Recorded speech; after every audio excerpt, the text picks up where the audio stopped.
Dragon Ball Daima finally kept its original promise.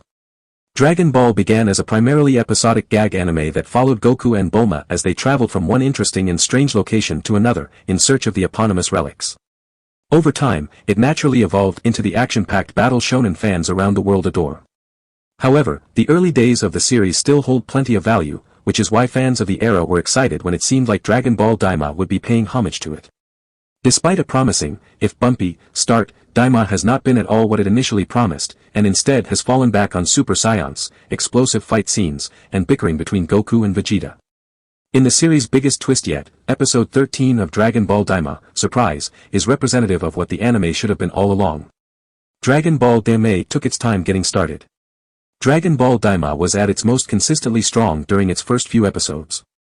It took its time properly introducing an abundance of new characters and concepts, it set its lighthearted tone flawlessly, it looked stunning visually, and it kicked off Goku, Shin, Glorio, and Pansy's adventure through the Demon Realm on a high note.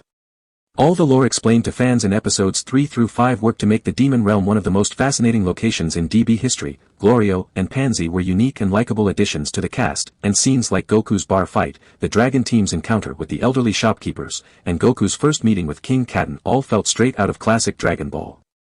Fun as these episodes were, they weren't perfect, and there were already signs that Daima didn't have a clear handle on its mission statement. While magnificent in execution, much of Episode 1 is just a highlight reel of the Buu Saga's fight scenes, with it also finding time for a sparring match between the two faces of modern Dragon Ball, Goku and Vegeta. The latter seemed like an odd inclusion, up until Episode 2 revealed that, despite his lack of prominence in the series' promotional material, Vegeta, along with Piccolo and Bulma, would be part of the main cast.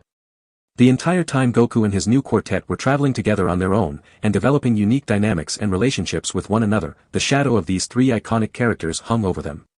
Not only was the cast going to become too crowded, destroying the group dynamics but, with Vegeta's entrance into the main story inevitable, despite his lack of connection to the Demon Realm, and interest in anything other than fighting in his family, that meant there was always going to wind up being an increased focus on action.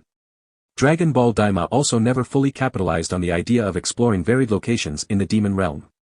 It takes 2.5 episodes for Goku to even get there, and the back half of Episode 3 only has time to show off the third demon world at large and a seedy bar. Episode 5 did better, being primarily set in King Kaden's castle, but very little actually happens there. There's also the issue that Episode 5 gave fans their first glimpse of Super Saiyan in the series, a transformation that has no place in an anime centered around adventure and comedy. The only time in its first 12 episodes that Daima felt like it was doing what it promised it would was Episode 4, Chatty, which is entirely dedicated to Goku, Shin, and Glorio traversing the third demon world, talking with each other, and encountering a variety of unique scenarios. Daima rapidly abandoned the anime's adventure-driven premise. Since Episode 6, Lightning, Dragon Ball Daima has gone down a completely counterintuitive direction. The anime has a cartoonish art style, chibi-esque designs for its characters, a light tone, and an utter dearth of villains capable of challenging Goku in combat. Yet, for whatever reason, it's continuously tried to be more of a battle shonen, akin to Dragon Ball Z.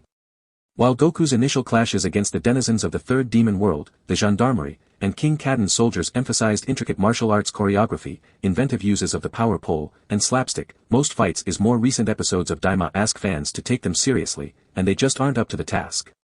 As soon as Goku revealed his Super Saiyan form to Glorio, he established himself as the strongest warrior in the Demon Realm, with his traveling companion completely incapable of hurting him during their clash.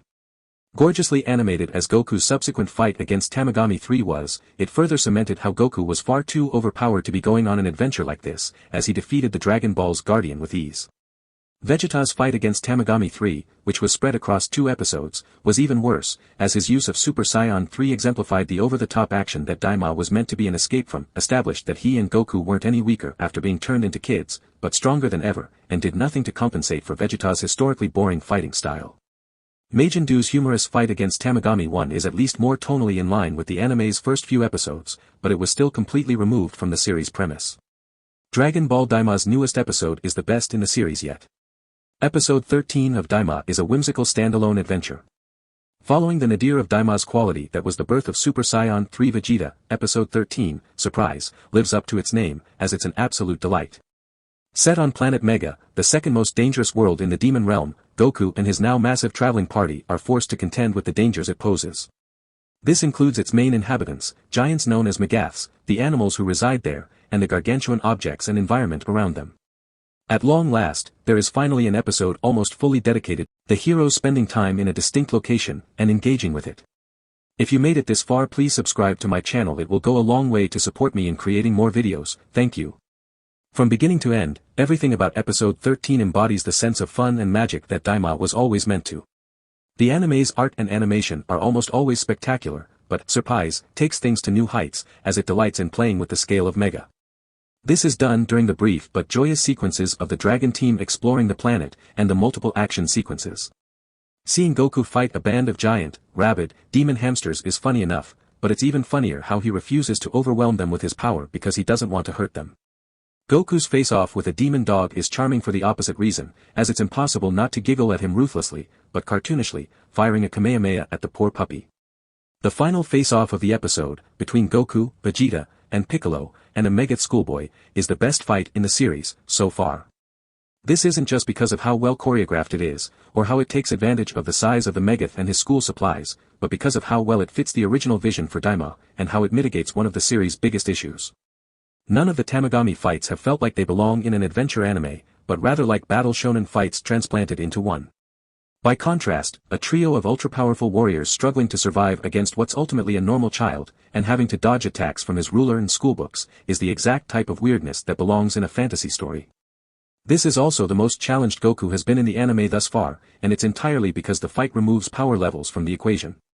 Because of how massive the Megath is, Goku, Vegeta, and Piccolo simply cannot defeat him, and are forced to simply buy enough time for the Dragon team to make a getaway.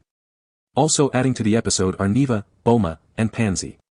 Neva's presence helps the audience to learn more about Mega and its typically peaceful people, as well as to build tension, and he delivers the gag that closes out Surprise, revealing that the first most dangerous planet in the demon realm is Jigath, where everything is even bigger than on Megath. Pansy is also able to offer intriguing exposition, with hers centered around Magellite, a mystical power source native to the demon realm, and the unique composition of the demon realm itself, ultimately leading up to a beautiful sequence at the very end of the episode. Bulma, meanwhile, is able to prove her worth to the anime, as she and Pansy form an endearing friendship, bonding over their love of tech, their bratty attitudes, and their abuse of hypebees. At this point, it's impossible to tell what direction Dragon Ball Daima is going in. Episode 13 could prove to be a fluke, and the series could return to primarily centering around tension-free action. Alternatively, it could make the most of the Dragon team's trek to save Dend, and have them explore a few more creative worlds before the final battle against Goma arrives. Thanks for watching, and if this is your first time on my channel, please subscribe and like the video and click the bell icon to stay updated when I upload more videos.